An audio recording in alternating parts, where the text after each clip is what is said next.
Welcome back to Dolor Factor Live, of course, here on DBS. And we're talking about rifts in families, and we're trying to encourage you to think about why there is a rift. And if you're part of it, maybe you should be, the better person to be the first person to perhaps make that first step. That makes you the better person. Forget about certain things, especially when we're adults.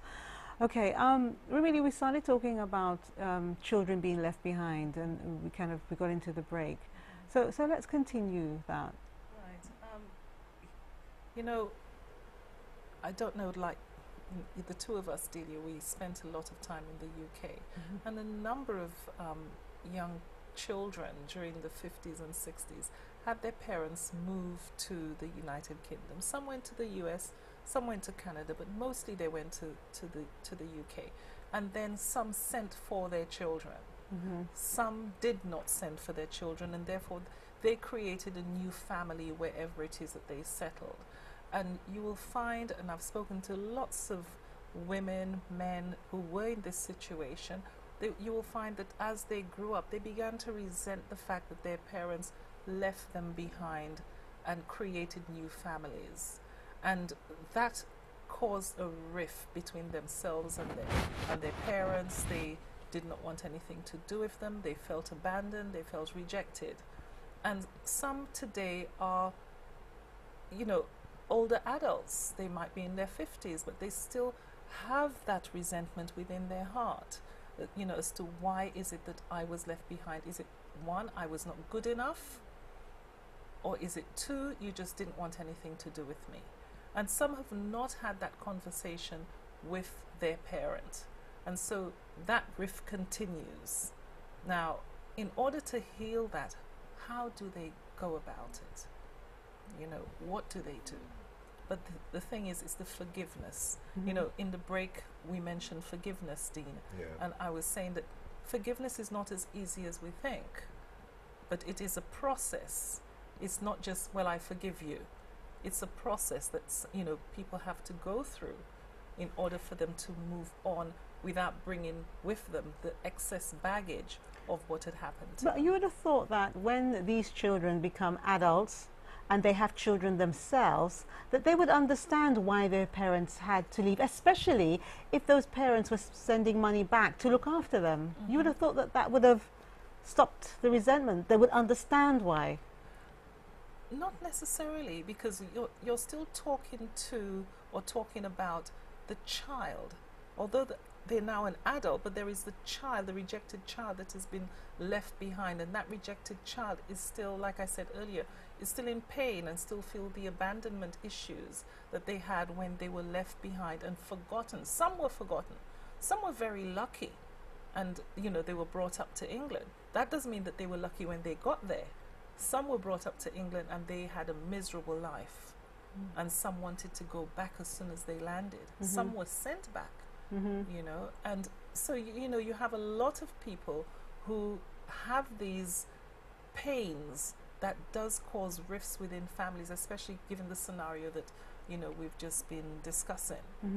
And it's really the child within the adult that is talking about the pain.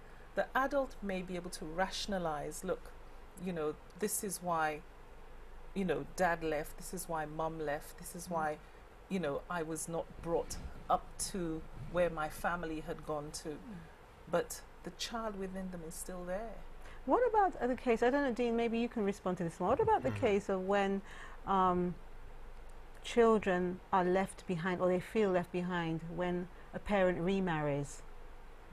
Because sometimes that causes rifts, or they don't speak to their mother or their father again. Because, children, they like their parents to remain together. Yeah. So when they don't and one goes off and the other one gets married. Yeah.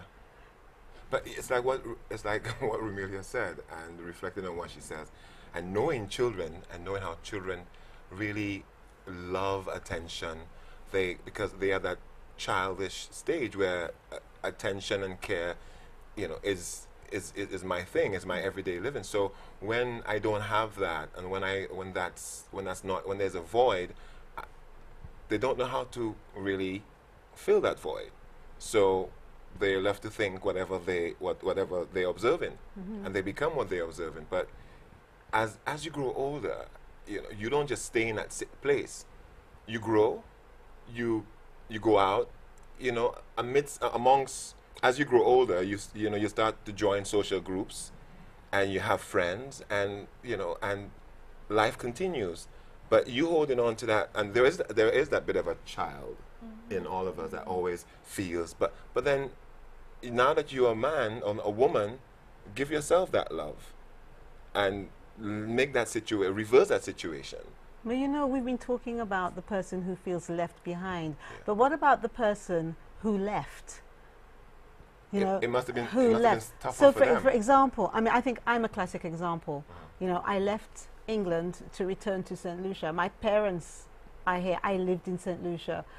My first job was in St. Lucia. Right. I was born in England, so I go, so I've spent equal time in both places. But I had to get up and leave my children, and there are lots of us. Yeah. I had to get up and leave my children Right. to come here. Right. So the argument could be is, what kind of a mother leaves her children to start life somewhere else? The first thing you may ask is, well, how old were they? Now, depending on how old I say, then you automatically, you would have, formed some kind of opinion on me. Now, if I said to you, my children, and I'm just saying, because I think that a lot of people are going through something similar, I'm saying to you, well, my children are they're in their 20s already. Now, would you say, well, you know what, your responsibility is still towards your children? Would you say something, generally speaking? If someone said, well, I've left my children, I'm coming to, make another life now. There should be no form of resentment, because my children love me and I love my children. Right. There shouldn't be any areas there of anyone feeling neglected. But what I'm hearing stories of is that these things happen, but years down the line, they're actually problem areas because the children didn't discuss it at the time. No. The person who left didn't discuss their reasons. They just got up and left. They said, oh, I don't want to grow up in this cold country. That's not reason enough. That's not reason enough. Well, also, we have to look at it economically, too. A lot of people, the woman initially was, the reason why she became the head of the family is because it was good economics. Because, women will nurture and care, and they were regarded to actually developing a labor force that will continue this whole economic cycle of growth, through any country. So when you look at a woman leaving, she's looking after the economic state of survival. Mm-hmm. A woman or a man? A woman or man. Yes, Yeah, a woman yes. or man. In respect, yeah, Yes. because my father left. So and it was all due to in search of, some better life, so that at least one day, when the tables turn or time predicts, we reunite and we continue living. But Okay. Yeah. Okay, well, let me ask you this question then. Another thing that people have actually kind of said to me earlier today is that they will never speak to their mother. The problem seems to be the mothers. And that upsets me, because I think that we have so many single mothers who, it seems as if when the children have grown up within a single parent family, when anything goes wrong, it's mom that's to blame.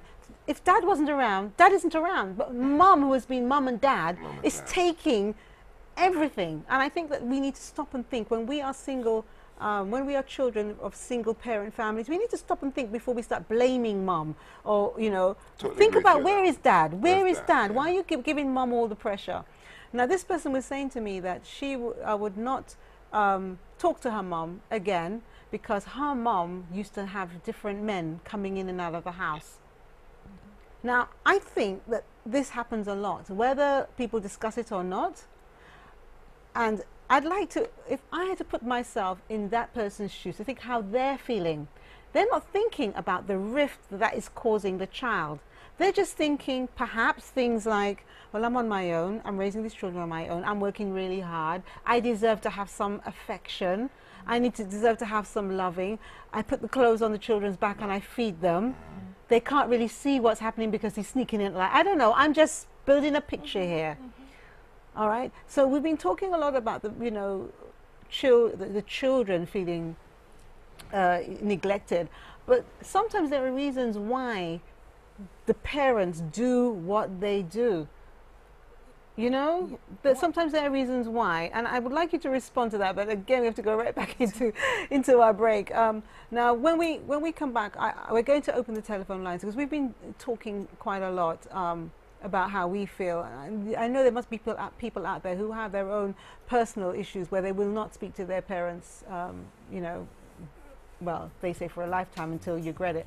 But we'll talk about that when we come back from the break. Now, the giveaway questions tonight: who's the most romantic couple you know? How long have they been married, and why do you think they are romantic? Which Caribbean island did Carib Cable first start in? St. Lucia, Barbados, or St. Vincent? NatMed Limited is the producer or the manufacturer of 2 brand name product ranges that are made in St. Lucia. The first one is NatMed Herbals. What is the other? This is Dolor Factor live on DBS. We'll be right back.